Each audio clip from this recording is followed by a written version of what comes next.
میں جی آپ سے یہ اس پہ پوچھنا چاہتی ہوں کہ آپ نے بھی کہا کہ منظم سازش تھی، جو پچھلے وزیر اعظم ہیں شہباز شریف صاحب، انہوں نے بھی کہا کہ یہ منظم سازش تھی، مگر آپ عوام کو نہیں بتاتے کہ یہ سازش کیا تھی۔ اگر یہ بات آپ عوام کو نہیں بتائیں گے تو وہ یہ سمجھیں گے، تو جو آپ کنسپریسی تھیوریز کی بات کرتے ہیں نا، اس کو ایک طریقے سے پروان چڑھتی ہیں کنسپریسی تھیوریز جب آپ بتاتے نہیں۔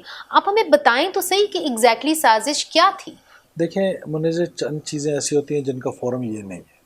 سرکمسٹانشل ایویڈنسز ہوتے ہیں، کچھ سالڈ ایویڈنسز آپ کے ہوتے پاس ہیں، کوئی کچھ سالڈ ایویڈنس ہے تو آپ نے گزارش وہ جو ہے 3 لوگوں کو گزارش جو آرمی کے اگر آپ آفیسرز ہیں ان کو اگر آپ نکالا، پھر 15 لوگوں کو آپ لوگوں نے اگر ڈسپلنری ایکشن کیا، کچھ تو دیکھیں، تھا۔ ایک تو وہ ایکشن ہم نے نہیں کیا، وہ ایکشن ان کی آرگنائزیشن کے اندر سے ہوا۔ بالکل ہوا، وہ بالکل پاکستان رہنما۔ آرمی کا اپنا ایک سسٹم ہے، وہ سسٹم کے تحت کام کرتی ہے، اور انہوں نے اپنے لوگوں کی اکاؤنٹیبلٹی کر کے نہ صرف باقی پاکستان کو یہ میسج دیا کہ ان کے ہاں اکاؤنٹیبلٹی کا سسٹم موجود ہے، ہمیں بھی ود ان آر سیلف یہ سوچنا چاہیے کہ ہمیں اس طرح کی اکاؤنٹیبلٹی کے سسٹمز ڈیولپ کرنے چاہیے کہ جو ہم within our self accountability کر سکیں۔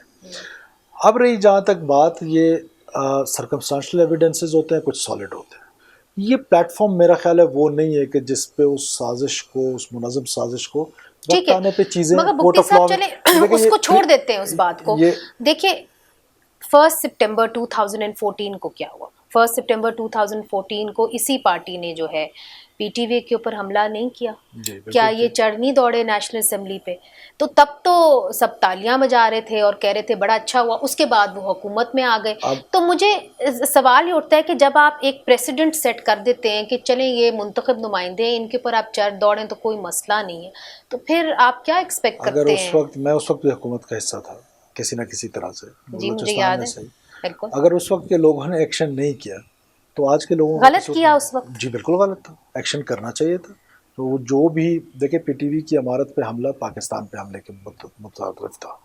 پی ٹی وی یا یہ اس طرح کے جو ہمارے ادارے ہیں یا پاکستان کی پارلیمنٹ، یہ وہ ادارے ہیں، یہ صرف بلڈنگز نہیں ہیں، ان کو بلڈنگز کنسیڈر نہ کیا جائے۔ اس طرح کے حملے جو بھی کرے، جب بھی کرے، وہ سب کی مذمت ہونی چاہیے، لاء کو اس وقت ایکشن میں آنا چاہیے۔ کئی اور اس وقت لا ایکشن میں اس لیے تو نہیں آیا چونکہ ایک ٹیپ بھی لیک ہوئی تھی اب جو ہمارے صدر ہیں ان کے اور ایک اور انسٹیٹیوشن کے اہلکار کے درمیان، اور ٹیپ لیک ہونے کے اندر یہ واضح ہو گیا تھا کہ پی ٹی آئی جو تھی اس کو غیر سیاسی لوگ جو ہیں ان کی پشت پناہی کر رہے تھے۔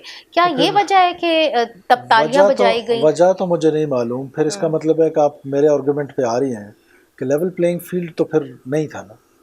پھر لیول پلینگ فیلڈ کے لیے تو پھر کوئی انوائرمنٹ بنانا پڑے گا نا کہ level playing field who for every one.